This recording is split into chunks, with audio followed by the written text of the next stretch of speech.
এখানে যেটা বানিয়েছে সেটা হচ্ছে এই যে সাদা স্পঞ্জ মিষ্টি। এটা আমার অনেক পছন্দের। আমাদের বগুড়ার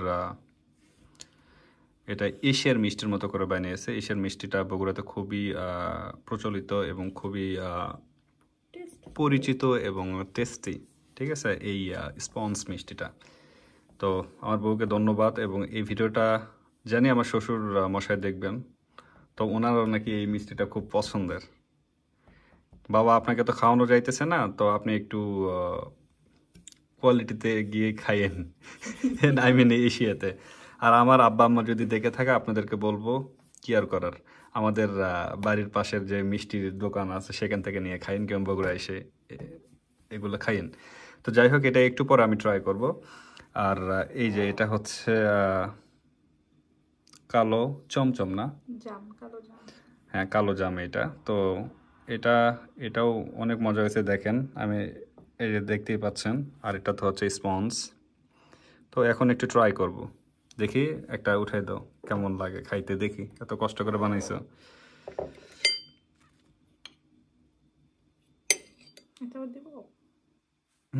দুটাই দাও দেখি।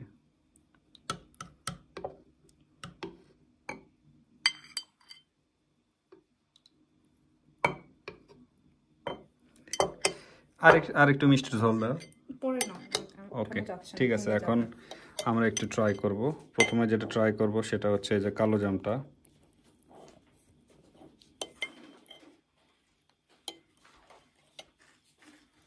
তো এখন খাবার পালা।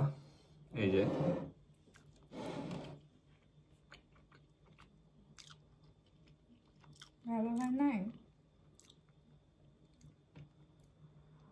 খুবই ভালো হয়েছে, থ্যাংক ইউ। একবারে তো বিশ্বাস করেন, এটা একবারে হালাই করে যেরকম বানাই, যেরকম হচ্ছে রেস্টুরেন্টে কিনতে পাওয়া যায় কিংবা বাজারে কিনতে পাওয়া যায়, একবারে সেম টু সেম, একটু ডিফারেন্ট না। তবে হ্যাঁ, তবে একটু এই যে মিষ্টি যে ঝোলটা, এটা মনে হয় আর একটু ঠিক করা লাগতো। ঠিক করতাম না, কারণ এটা হলো এটার মধ্যে জ্বালা, ঠিক করলে এটা স্পঞ্জ থাকতো না। ও আচ্ছা, ঠিক আছে, তাইলে স্ট্রাকচারটা ঠিক আছে এবং খুবই মজা হয়েছে। অসাধারণ। এখন এই যে সাদাটা একটু ট্রাই করব, দেখ সাদাটা স্পঞ্জ তো, এই যে সাদাটা।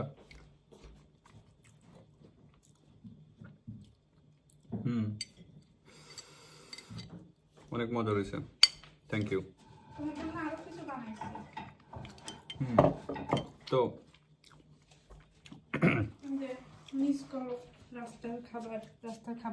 ও দেখেন, আরেকটা খাবার বানাচ্ছে, সেটা হচ্ছে যে আমি যখন বাসাতে থাকতাম, আমি দেশে থাকতাম, তখন স্ট্রিট ফুড খুব পছন্দ করতাম। ফ্রেঞ্চ ফ্রাইস, সিঙ্গারা, আলুর চপ, তারপর হচ্ছে এই যে রাস্তার পাশের যেমন বুন্দিয়া, তারপর হচ্ছে ছোলা, মুড়ি মাখা, এগুলো আর কি। তো এগুলোতে এখন পাওয়া যাবে না, বাট তারপরেও সে যতটুকু পারে একটু কষ্ট করে সিঙ্গারা বানাইছে, দেখেন সিঙ্গারা। থ্যাংকস আ লট। তো ভিডিওটা আসলে শো অফ করার জন্য না, জাস্ট এটা থ্যাঙ্কস জানানোর উদ্দেশ্যে। আপনারা যারা দেশের বাইরে আছেন, খুব ভালোভাবে থাকেন। তো যদি কোনো কিছু খাইতে মনে যদি চায় আপনাদের, কষ্ট করে বাসাতে বানিয়ে খাইতে হবে, কারণ বাইরে হয়তো বা পাবেন কিন্তু আপনি কিন্তু সেই টেস্ট পাবেন না। এই ডেনমার্কে কোপেনহেগেন সহ অনেক শহরে মিষ্টি পাওয়া যায়, বাট আমি 2-3 জায়গায় মিষ্টি খেয়েছি, বাট আসলে বাংলাদেশের মতো তো কখনোই না। প্লাস হচ্ছে এই যে বাসাতে মোমো যেটা বানাই, তার আশেপাশেও না। তো যখন খাইতে মনে চায় সেই বানাই, খাওয়া হয় আর কি। তো ভিডিওটা কেমন লাগলো অবশ্যই জানাবেন। যদি ভালো লেগে থাকে শেয়ার করবেন আপনাদের ফ্রেন্ডস এন্ড ফ্যামিলিদের সাথে।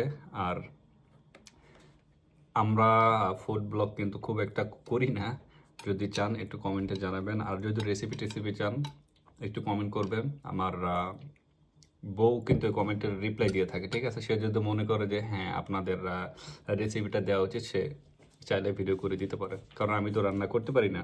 আই মিন রান্না পারি টুকটাক, কিন্তু আমি তো এই মিষ্টিগুলো বানাইতে পারি না, এই আর কি। ঠিক আছে, তো সবাই ভালো থাকবেন, সুস্থ থাকবেন, টিল দেন, টেক কেয়ার, আসসালামু আলাইকুম।